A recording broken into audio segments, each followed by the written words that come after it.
चलो अब आ जाओ नेक्स्ट, पेबल्स मैनेजमेंट।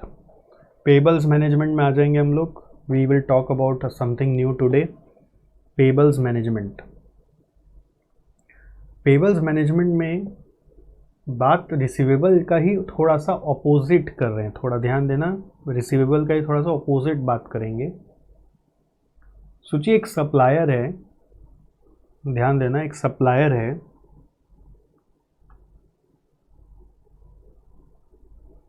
वो बोल रहा है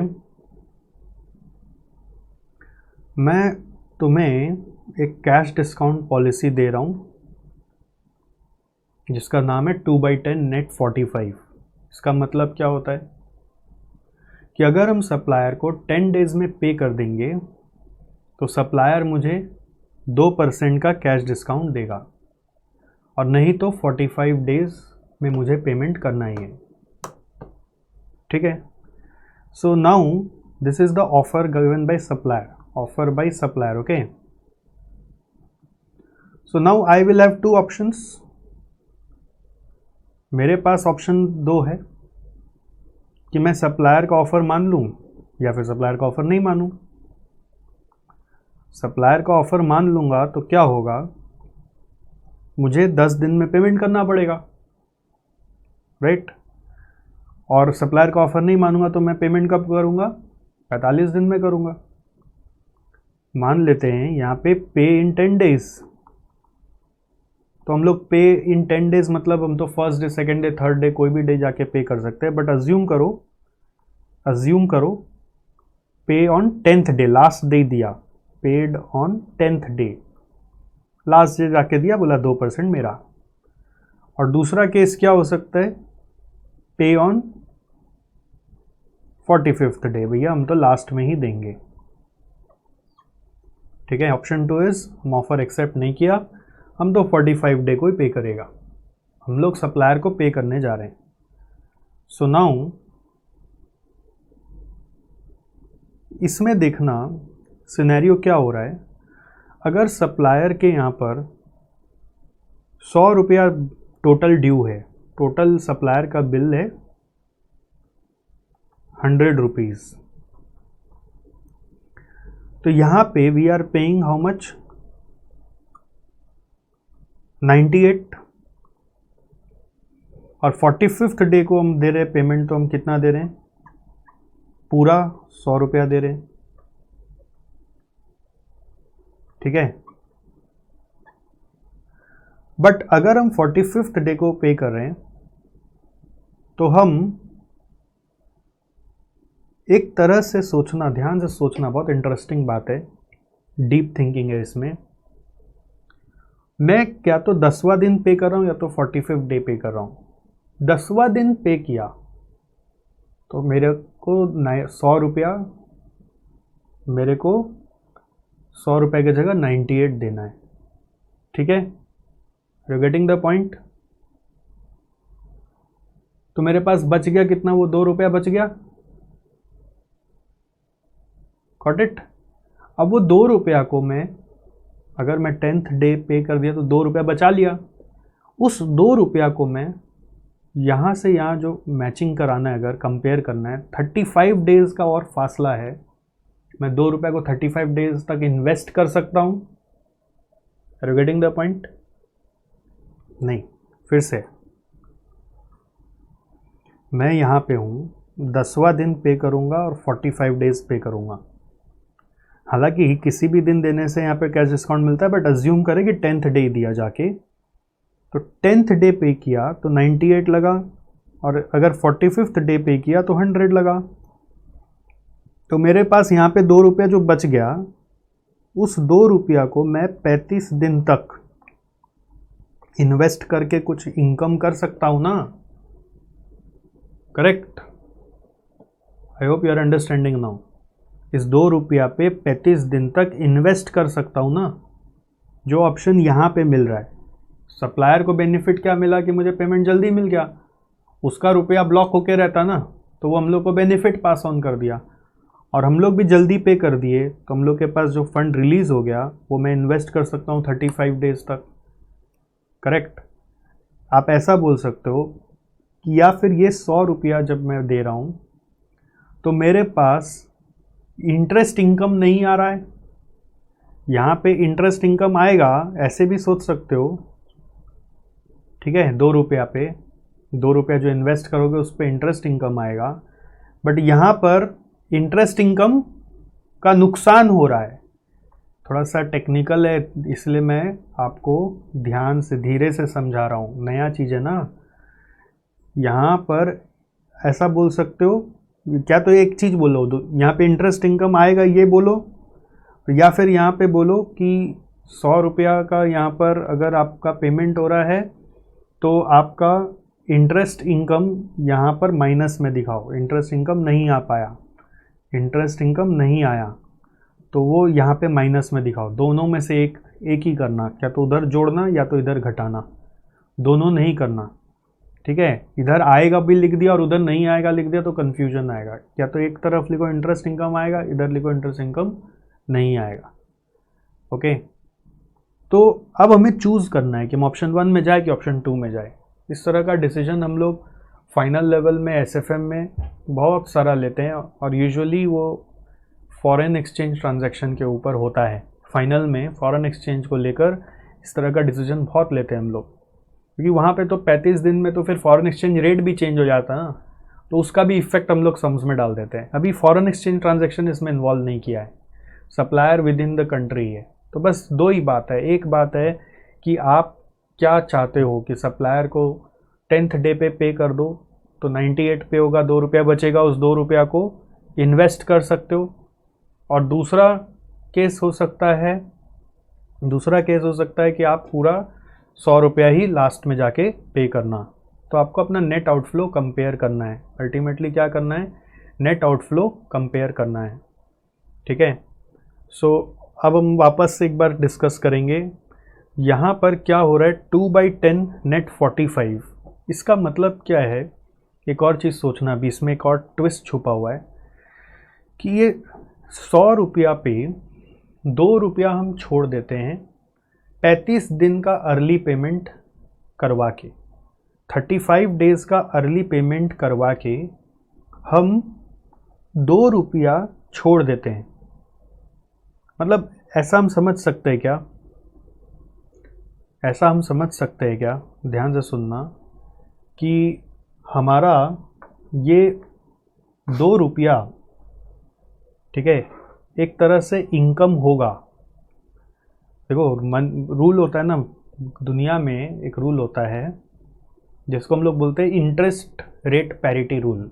मतलब हर सिनेरियो में आपका बात बराबर है। इस पैरिटी रूल का मतलब है कि हर सिनेरियो में बात बराबर है। अब बात बराबर है इसका मतलब क्या हुआ कि अगर कोई सप्लायर मेरे को बोल रहा है कि आप 10 दिन में पे कर दो, 98 रुपीज़ दे दो और 45 दिन में आके 100 दे दो, तो मेरे को वो 2 रुपया का बेनिफिट क्यों देगा। सिंपल सा बात है। इसका मतलब ये है कि 35 दिन में ये 9800 बन सकता है। फिर से बोल रहा हूँ, इसका मतलब ये कि 35 दिन का पीरियड में कोई 98 रुपीज़ इन्वेस्ट करेगा तो 100 बन जाएगा। सप्लायर तो दोनों में ही राजी है ना, सप्लायर इधर भी राजी है मतलब मान जा रहा है, इधर भी राजी है, सप्लायर दोनों में राजी है मतलब मान जा रहा है। वो 10th डे पे भी मान जा रहा है, वो 45th डे पे भी मान जा रहा है। वो 10th डे पे 98 लेके खुश है, 45th डे पे 100 लेके खुश है। तो दोनों तो एक तरह से सप्लायर का खुशी का ही बात है। सप्लायर ने ऑफ़र दिया है तो सप्लायर दोनों में ही खुश है, दोनों में ही उसको कोई तकलीफ़ नहीं है। तकलीफ़ नहीं मतलब दोनों में पैरिटी है मतलब इनडिफरेंस है। इसका मतलब ऐसा बोला जा सकता है ना कि अगर उसको 10वां दिन को 98 दे दे और 45वां दिन में 100 रुपया दे तो उसको दुख कहाँ है। दुख इसलिए नहीं है उसको कि 98 जब उसको 10वां दिन मिल जाएगा तो 35 दिन में वो अपने ही 100 बना लेगा। नहीं तो कोई सोचेगा ना यार, आप सोचो आपको मैं ऑफ़र दे रहा हूँ, बोलो अभी 98 लोगे या और 35 दिन बाद आऊँगा 100 रुपया लोगे। सोचो अभी 98 लेना पसंद करोगे कि और 35 दिन बाद आके 100 रुपया दूंगा। आप अमाउंट देखोगे तो आपको दुख होगा कि 98 अभी मिल रहा है, बाद में तो फिर 100 मिल रहा है। एक तरह से आप ऐसे सोचो ना कि आप ये बोलो कि नहीं नहीं अभी मेरा 98 दे दो, मैं खुद ही 100 बना लूँगा, कम से कम 35 दिन तक टेंशन तो नहीं रहेगा आप आओगे कि नहीं आओगे। सप्लायर यहाँ पे ऑफर दे रहा है, क्या तो मेरे को 10th डे पे पेमेंट कर दो, क्या तो मेरे को 10th डे पे पेमेंट कर दो, मैं तुम्हें 98 मैं तुमसे 98 ले लूँगा, या फिर मुझे 45th डे पे आके दे दो, मैं तुम्हें 100 रुपये पे छोड़ दूँगा। तो 98 रुपीज़ 100 रुपया बन जाता है with in how many days, 35 days. Supplier के लिए दोनों बात बराबर है। अगर हम सप्लायर को 98 अभी दे देंगे तो सप्लायर क्या करेगा, उस 98 को जाके मान लेते 35 दिन इन्वेस्ट करेगा तो 2 रुपया कमाएगा। तो you can say 2 rupees is the interest income from 35 days, 2 rupees is the interest income from 35 days. ठीक है, इससे हम लोग कुछ एक अंडरस्टैंडिंग डेवलप कर रहे हैं जिसको हम लोग बोल रहे हैं इम्प्लाइड इंटरेस्ट रेट। ठीक है, implied interest rate, implicit interest rate भी बोल सकते हैं, कि any one can earn from this phenomenon, we can earn 2 rupees by investing 98 rupees on investment of 98 rupees in 35 days. So 2 rupees by 98 is giving you the interest rate. अगर supplier के पास आज 98 आता है तो 35 दिन में उसको 100 बना लेगा। तो 98 on 10th day is equivalent to 100 on 45th day। इसका मतलब 35 दिन में 2 रुपया कमाई होता है, तो 2 रुपया is the interest income on 98 rupees and that you are earning in 35 days. So in 35 days what is the interest rate you can calculate na? In 35 days the interest rate is 2 by 98. 2 by 98 is something, अगर मुझे ये एक साल का जानना है in a year तो क्या होगा, 2 by 98 is for 35 days, तो annual क्या होगा into 365 by 35. This is we are calling implied interest rate.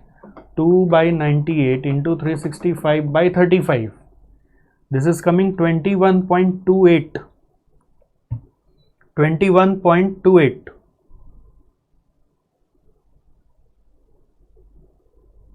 ठीक है,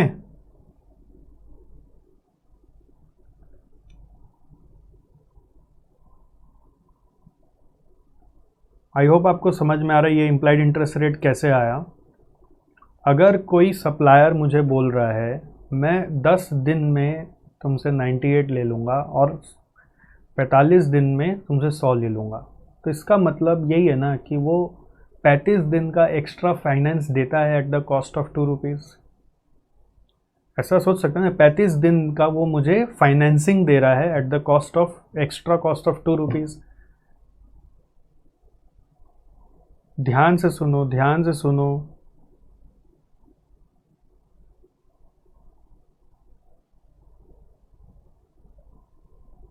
आई होप आपको समझ में आ रहा है मैं क्या बोल रहा हूँ।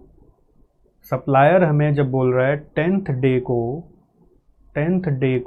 98 दे दो और फिर 35 दिन बाद आके 100 दे दो, इसका मतलब वो हमसे 35 दिन का 2 रुपया इंटरेस्ट चार्ज कर रहा है ना। तो इम्प्लाइड इंटरेस्ट रेट क्या हुआ उसमें, 2 रुपया on 98 rupees, that is for 35 days in a year, 21.28% हुआ, राइट। अब ये जो तरीका है परसेंट ऑफ इंटरेस्ट रेट निकालने का, it is more like simple interest rate. Okay, it is more like simple interest rate. अब इसी को हम लोग यदि कंपाउंडिंग से करें तो, और इसका एक और तरीका हो सकता है कंपाउंडिंग इंटरेस्ट रेट बनाया जाए तो क्या होगा, 100 रुपीज़। कंपाउंड इंटरेस्ट का फॉर्मूला क्या होता है, future value is equal to present value into 1 plus I के पावर में n होता है ना, ये फंडा तो पता ही है। So 100 is equal to present value 98, ठीक है, तो दिस इज़ 1 प्लस आई के पावर में n होगा ना, और सिंपल कर दिया ना। n मतलब क्या है मेरा, 35 डेज है टू द पावर 365, मतलब n माने number of years. Actually n माने क्या है, नंबर ऑफ ईयर्स होता है, बट अभी ईयर्स नहीं है, अभी तो पार्ट ऑफ ईयर है। 35 by 365 is the number of year in fraction. अब इससे मेरे को i निकाल के लाना है, तो मैं कैसे निकालूंगा, तो it will be 100 divided by 98 is equal to 1 plus I के पावर में 35 बाई 365 होगा, ठीक है। सो 100 डिवाइडेड बाई 98, इसको अगर i का सॉल्व करते हैं, देखो 1 plus I to the power 35 by 365 is equal to 100 by 98, okay. So इससे 1 प्लस आई कैसे आएगा, इससे 1 प्लस आई कैसे आएगा, 1 plus I is equal to 100/98 के पावर में 365/35, ठीक है। और फिर आई कैसे आएगा, 100/98 के पावर में 365/35 -1 होगा ना। ये रिलेशनशिप समझ में आ रहा है आपको। मैं जो उधर 2/98 कर रहा था आप उसको भूल जाइए, इंस्टेड आप इसको समझ लीजिए, ये ज़्यादा ईजी है आपके लिए। ये कंपाउंड इंटरेस्ट का फंडा हो गया। इसको सॉल्व कैसे करेंगे, आपको एक कॉन्सेप्ट सिखाया हुआ होता है, डर्टी पावर सिंपल कैलकुलेटर, याद है आप लोग को। डर्टी पावर में डर्टी वैल्यू हो तो कैसे करते हैं, 100/98 के पावर में 365/35 को कैसे सॉल्व करोगे।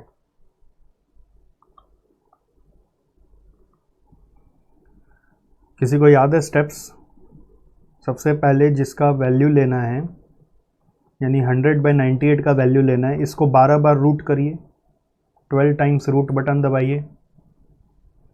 चलिए आंसर निकालते चलिए, 12 टाइम्स रूट बटन दबाइए। 100/98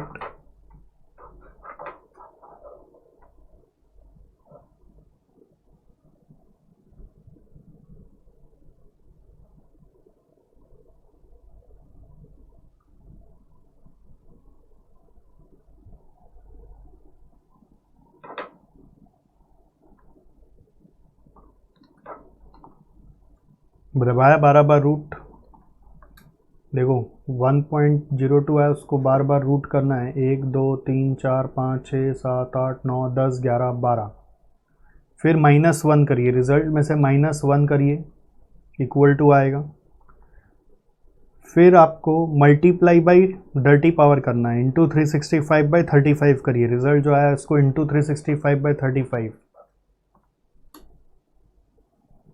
फिर +1 करिए, +1। फिर आप इंटू इक्वल टू 12 टाइम्स करिए, into equal to 12 times, into equal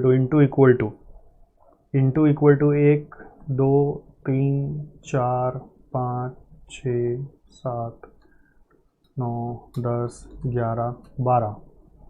So this is coming, the result is coming 1.2345, 1.2345।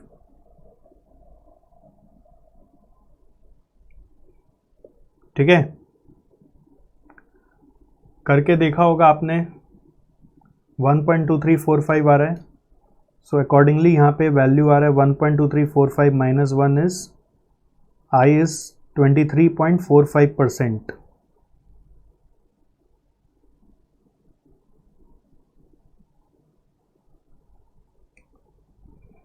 Yes, 1.2345 is correct.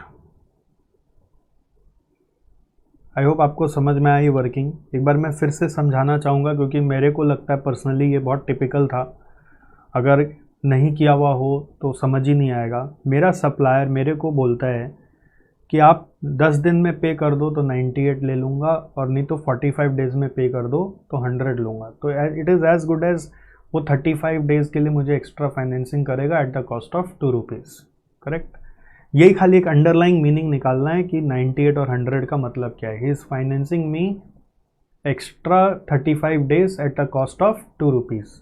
98 और 100 का गैप में 2 रुपीज़ मैं एक तरह से 35 डेज़ का कॉस्ट बियर कर रहा हूँ।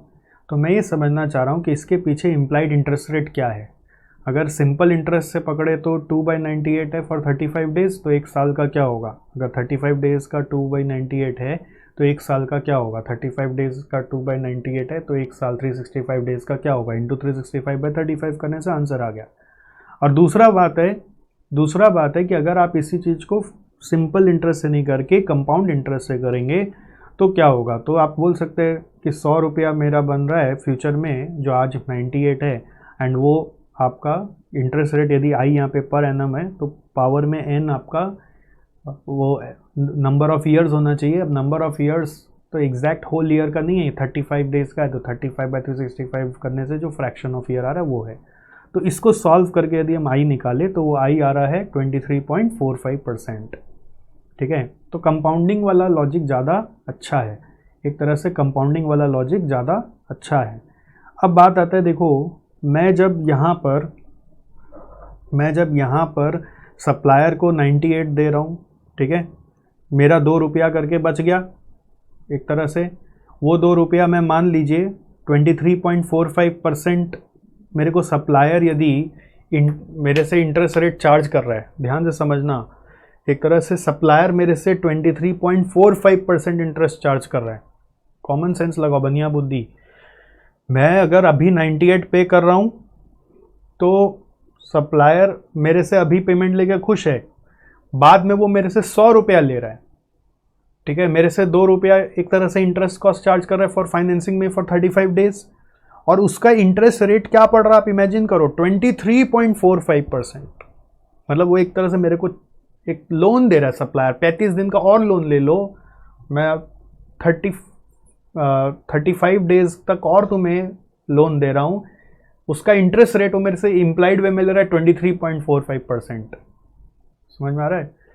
अब ये सप्लायर को 98 दे देना बुद्धिमानी है, ठीक है, 98 दे देना बुद्धिमानी है जब मुझे पता हो कि मैं ये मान लीजिए ये मेरे को लोन दे रहा है ना एक तरह से 35 डेज का 23.45% इंटरेस्ट रेट पर। जब मेरे को पता है कि ये रुपया जो 2 मैं उसका अपने पास रखा हूँ और 35 दिन तक, तो मैं यदि उससे 23.45 से ज़्यादा यदि कमा सकता हूँ तो मैं रखूँ अपने पास। अगर मेरा बिजनेस में ROI, मेरा रिटर्न ऑन इन्वेस्टमेंट 25% है, 30% है, तब तो वो 2 रुपया को रखने का मतलब है, नहीं तो सप्लायर को 98 में रफा दफा कर देना चाहिए। सोचो आप मेरे सप्लायर हो, आप बोलते हो सतीश सर आप मेरे को 10th डे पे कर दो, मैं 98 लूँगा, ठीक है, मैं बोलता हूँ नहीं इतना जल्दी मैं नहीं दे पाऊँगा, बोले ठीक है तो 45 डेज पे देना, तो मैं 100 लूँगा, तो 2 रुपया आप मुझसे एक्स्ट्रा मांग रहे हो। तो मैं कैलकुलेट किया कि 2 रुपया 35 दिन का मांग रहा है, किस तरह से मेरा इंटरेस्ट रेट क्या हुआ, मतलब आप मेरे को एक तरह से 35 दिन तक का फंडिंग दे रहे हो, तो मेरा इंटरेस्ट रेट क्या हुआ, मैं इंटरेस्ट रेट निकालने गया तो 23.45% आ गया। अब ये 23.45% मेरा जो इंटरेस्ट रेट है 23.45%, आप मेरे को एक तरह से 35 दिन का लोन दे रहे हो, मैं यदि ये 35 डेज में वो 2 रुपया से 23.45% से ज़्यादा कमा सकता हूँ, तब तो मुझे वो 2 रुपया रखने का कोई मतलब है, नहीं तो मैं 2 रुपया क्यों रखूँ। मेरे यहाँ पे मेरा घर में जो बिजनेस है उसमें मैं 20% से ज़्यादा कमाता ही नहीं, और आप मेरे को फंडिंग करो 23.45% पर, तो मैं नहीं रखूँगा। अगर मेरे यहाँ पे मैं 30% कमा रहा हूँ तब तो मैं रखूँगा भाई, तब तो मुझे फ़ायदा हुआ कि आपसे फंडिंग लेके 23.45% पे मैं 30% पे ROI कमाता हूँ। समझ में आ रहा है? बहुत इंटरेस्टिंग एग्जाम्पल था ये। सो नाउ एक और बात आती है कि आपको ये सोचना पड़ेगा कि आपके बिजनेस का रिटर्न ऑन इन्वेस्टमेंट क्या है। Return on investment in my business, सोचो, return on investment in my business, return on investment in my business is 30%, सोचो, इज से 30%, देन आई विल से कि there is a benefit to keep this money of supplier for another 35 days. If say my return on investment in business is 20%, मेरा 20% ही return है और मैं supplier का रुपया 35 दिन रख रहा हूँ, तो 98 के बदले मुझसे 100 चार्ज कर रहा है और वो मेरे से चार्ज कर रहा है 23.45%, तो then there is no benefit to keep that money of the supplier with us. If my return on investment in my business is say 30%, then there is a benefit, which is, I will say, return on investment is greater than the cost of financing by supplier. Cost of financing क्या है? 23.45% है और return on investment 30% है. तो इस scenario में I will say we must keep the money with our sales for 35 days and pay supplier later. Pay later, आप अभी मत दो, आप 35 दिन तक रखो ना, 30% कमा लोगे ना आप. और सप्लायर क्या चार्ज कर रहा है? 23.45. इंटरेस्टिंग लग रहा है? ओके. और उसी तरह से अगर रिटर्न ऑन इन्वेस्टमेंट 20% ही और सप्लायर आपसे 23.45% चार्ज कर रहा है, तो फिर what is the point of keeping that money? आपको नहीं रखना चाहिए, आपका नुकसान हो जाएगा। हम लोग क्या सोचते हैं ना, छोड़ना अभी नहीं देंगे, 2 रुपये तो बाद में दे देंगे, बट वो 2 रुपया एक्चुअली कितना कॉस्टली है हम लोग उसी का कैलकुलेशन कर रहे हैं।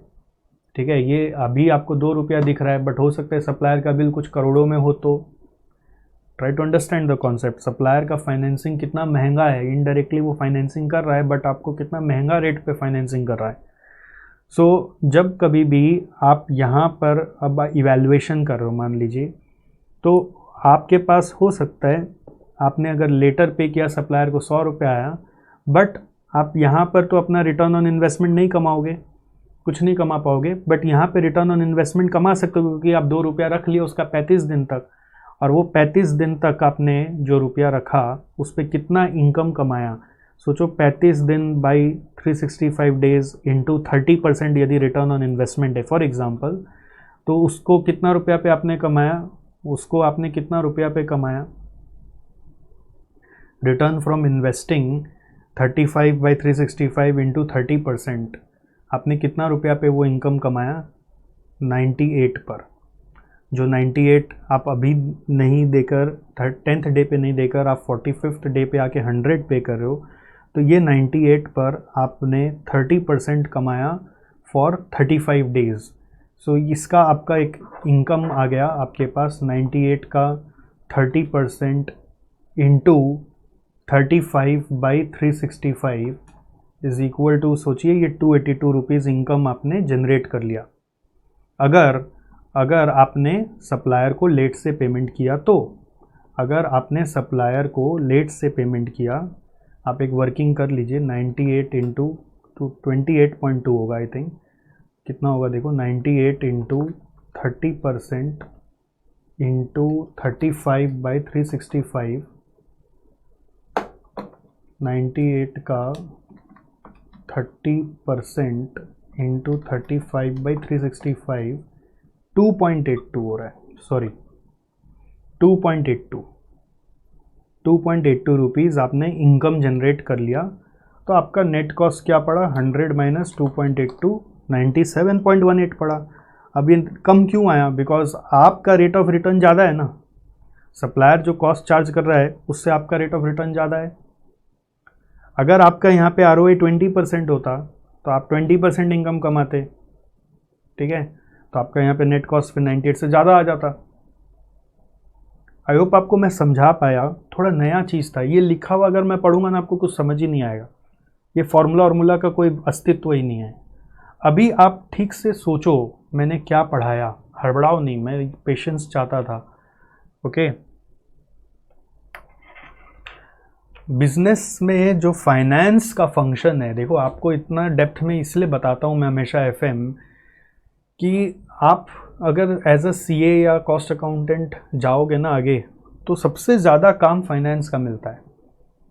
कॉस्ट का काम कंपनी यूजुअली डेलीगेट कम करता है आजकल, वो ज़्यादातर बहुत बड़ा कंपनी डेलीगेट करता है, नहीं तो अगर मीडियम स्केल है तो ओनर ही माथा लगाता है, सारा सॉफ्टवेयर माथा लगाता है कॉस्टिंग में। ठीक है, कॉस्ट का काम बहुत रेयर मिलता है, यानी कॉस्ट डिपार्टमेंट में जॉब ओपनिंग्स बहुत कम होते हैं देन फाइनेंस। और फाइनेंस में ये सब डिसीजन लेने पड़ते हैं कि सप्लायर का ऑफ़र यदि है कैश डिस्काउंट का, मतलब मान लीजिए किसी कंपनी में आप काम कर रहे हैं, उधर आपने इन्वॉइस देखा सप्लायर का, मैंने उनका इन्वॉइस में लिखा हुआ रहता है कैश डिस्काउंट पॉलिसी हम लोग का ये है, तो आप फट से गए कैलकुलेट किए कि अच्छा सप्लायर 10 दिन का 2% दे रहा है, नहीं तो 45 दिन में मांग रहा है, तो सप्लायर का इंटरेस्ट रेट हमसे क्या चार्ज कर रहा है। तो आप पता लगाओगे कि हम लोग का बिज़नेस का GP मार्जिन क्या है। फॉर एग्जांपल उस बिज़नेस का हम लोग का GP मार्जिन 30% है और सप्लायर का इंटरेस्ट रेट 23.45 है, तो आप अपने जाके बॉस को बोल सकते हो ना, सर हम लोग को सप्लायर से कैश डिस्काउंट नहीं लेना चाहिए, जबकि हो सकता है आपका कंपनी एक नियम से कैश डिस्काउंट लेने चला ही जाता होगा। सर देखिए हमने एक वर्किंग किया, ऐसा समझिए। और फिर अगर कंपनी का GP मार्जिन जो है वो मान लीजिए लोअर है और फिर भी हम लोग मान लीजिए पेमेंट डिलेड कर रहे हैं, तो फिर हम लोग को यही बोलना चाहिए कि सर आपको नहीं लेना चाहिए कैश डिस्काउंट। तो आप ये कैलकुलेशन से कंपनी को जाके एडवाइस कर सकते हो। ठीक है, देखिए यही सब आप लोग का एक प्रॉब्लम क्या है, आप लोग कोई चीज़ सीखना नहीं चाहते हो, आप लोग हर समय ये गिनती लगाते हो, ये मेरा है क्या, ये मेरा है क्या। अरे ज्ञान तो ज्ञान है बेटा, इंस्टीट्यूट का दिमाग कब फिरेगा वो पता नहीं है। अब ये है कि नहीं है ये कैसे पता चले। पेबल्स मैनेजमेंट बोल के कॉन्सेप्ट हर एक के सिलेबस में है। पेबल्स मैनेजमेंट पे ये जो मैं एग्जांपल करा रहा हूँ एकदम वन ऑफ इट्स काइंड है, जो आज तक ही नहीं आया, अभी एकदम नया नया सी इंस्टीट्यूट का मैट में बैठाया गया है। कब आ जाएगा ये हम लोग को पता नहीं है, बट नॉलेज तो लीजिए, एग्जाम में क्या आएगा नहीं आएगा पता नहीं। ओके, सो यहाँ पे एक बार आप देखो कॉस्ट ऑफ पेबल्स में, यहाँ पे हम लोग कैलकुलेट करें वही नॉमिनल कॉस्ट ऑफ इंटरेस्ट जो हम लोग को सप्लायर डिस्काउंट दे रहा है, उसके बेस पे हम उससे पता लगा रहे हैं कि वो हमसे कितना इंटरेस्ट रेट चार्ज कर रहा है। तो ये जो फॉर्मूला है D by 100 minus D, D माने discount amount, by 100 minus D into 365 days divide by T, T माने वो 35 डेज मेरा जो एग्जाम्पल था टाइम गैप, जिसके लिए वो एडिशनल आपसे डिस्काउंट दे रहा है 35 डेज कम करने से, वो है टी। तो ये सिंपल इंटरेस्ट वाला फॉर्मूला डी से बनाया गया है। और एक कंपाउंड इंटरेस्ट वाला अगर फॉर्मूला आपको चाहिए तो वो ये वाला है 100 बाई 100 माइनस डी। जैसे यहाँ पे आप देखेंगे ना 100 बाई 100 माइनस डी हुआ था ना, यहाँ पर देखिए ये फॉर्मूला में आप क्या था, यहाँ पर देखिए I is equal 100 by 100 minus D, 100 by 100 minus 2 which is 98। ठीक है, 100 बाई 100 माइनस डी ये पावर में है, इसका मतलब है कि पावर में 365 बाई टी माइनस 1। तो यही मैंने किया, आपको ये फॉर्मूला नहीं याद कराया, मैंने आपको समझा के बता दिया कि इम्प्लाइड इंटरेस्ट रेट क्या है as per simple interest and implied interest rate as per compound interest अगर हम जाएंगे तो वो क्या है। ये पूरा ज्ञान जो है वो कंपाउंड इंटरेस्ट वाला है। तो एफएम में आपको पता है ज़्यादा कंपाउंड इंटरेस्ट फॉलो करते हो तो उससे इंटरेस्ट रेट ये आ रहा है। ठीक है, अब इसके बेस पे क्वेश्चन है, आओ देखो यहाँ पर क्या बोल रहे हैं। Suppose ABC limited has been offered credit terms from its major supplier of 2/10 net 45। Hence the company has choice of paying ₹100 per ₹100, क्या तो 100 के बदले 100 दे दो, और to invest ₹98 for an additional 35 days and eventually pay the supplier ₹100 per ₹100। ठीक है, इसका मतलब क्या हुआ, वही दो बात है कि जो 2/10 नेट 45 से मैंने समझाया ना कि एक बात है कि ऑफ़र एक्सेप्ट करो, दूसरा बात है कि ऑफ़र रिजेक्ट करो। अगर ऑफ़र एक्सेप्ट करोगे तो 98 रुपीज़ आप दे सकते हो, और दूसरा ऑफ़र एक्सेप्ट कर लोगे तो ऑप्शन क्या है,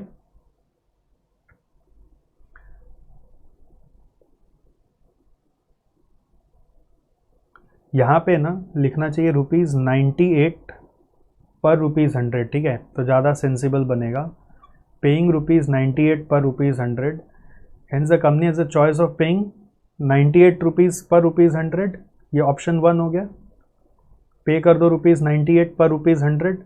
और दूसरा ऑप्शन है to invest 98 for an additional 35 days और इवेंचुअली पे द सप्लायर ₹100। तो पूरा 100 दीजिए और इन्वेस्टमेंट का 98 रुपीज़ का थोड़ा रिटर्न ऑन इन्वेस्टमेंट कमा लीजिए। The decision as to whether the discount should be accepted depends on the opportunity cost of investing ₹98 for 35 days. Correct, तो आपका ये 98 रुपीज़ 35 डेज तक जब इन्वेस्ट होगा तो उसका इंटरेस्ट रेट क्या होगा, उसके ऊपर ही सारा डिसीजन निर्भर कर रहा है। Analyse what company should do, इसमें क्वेश्चन में थोड़ा और अजम्पशन डालना पड़ेगा, वो इसके बिना सम नहीं हो सकता। Assuming return on investment is say 25%, मान लो return on investment in the business is 25%। तो ये मैंने सेम ही एग्जाम्पल इसलिए लिया कि उसका इम्प्लाइड इंटरेस्ट रेट फिर से वर्किंग नहीं करना पड़े। तो आपका अगर 25% रिटर्न ऑन इन्वेस्टमेंट आप कमा सकते हो तो पहला वर्किंग नोट तो वही होगा कि इम्प्लाइड इंटरेस्ट रेट कितना है, यहाँ पर इम्प्लाइड इंटरेस्ट कॉस्ट क्या है, वो आपका वर्किंग मैंने करा दिया 23.45%। और अज्यूम कर लो कि हम लोग अपने बिजनेस में 25% कमा पाते हैं, तो मैं 98 रुपीज़ को 35 डेज तक इन्वेस्ट किया अपने बिजनेस में और उससे 365 से डिवाइड करके इनकम आएगा, उससे 25% पर एनम कमाता हूँ। सो ये कितना आ रहा है बताओ मुझे, ये कितना आ रहा है 98 इंटू 35/365 इंटू 25%, 2.35 आ रहा है। तो ये मेरा इनकम आ गया क्योंकि मैंने लेट से पे किया। तो 100 माइनस 2.35 इज 97.65 और यहाँ पे मेरा कोई इनकम नहीं आएगा तो 98। This is our net cost. So which option is better? Option 2। Therefore suppliers offer should not be accepted. Suppliers cash discount offer should not be accepted.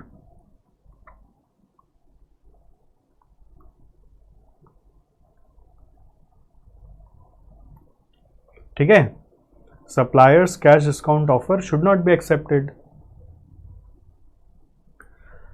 मोटा बात ये है ना, अगर आप ये बात को समझ गए कि सप्लायर बोल रहा है 10 दिन में पे कर दो तो 98 ले लूँगा और 45 दिन में पे करोगे तो 100 लूँगा, इसका मतलब वो 35 दिन का आपको फंडिंग कर रहा है at interest cost of 2 rupees. तो उससे आप इंटरेस्ट रेट निकाल लिए और फिर अपना बिजनेस का ROI देख लीजिए। आपका बिजनेस का ROI उसका इंटरेस्ट रेट से ज़्यादा है तो ऑफर मत एक्सेप्ट करिए। आपका बिजनेस का ROI उसका इंटरेस्ट रेट से कम है तो ऑफर ज़रूर एक्सेप्ट करिए। आपका बिजनेस का ROI पे सब कुछ डिपेंड कर रहा है ना। सप्लायर इन डिस्गाइज आपको एक तरह से 35 दिन का फंडिंग दे रहा है 2 रुपया पे। इन डिस्गाइज वो आपको 35 दिन का फंडिंग दे रहा है 2 रुपया पे। ठीक है, बस इतना ही मोटा मोटा बात याद रखना है। कॉस्ट ऑफ पेबल्स इसी को बोलते हैं। फॉर्मूला से याद रखना है तो ये है, अंडरस्टैंडिंग से जाना है कि 35 दिन का फंडिंग दे रहा है सप्लायर, 35 डेज का फाइनेंसिंग कर रहा है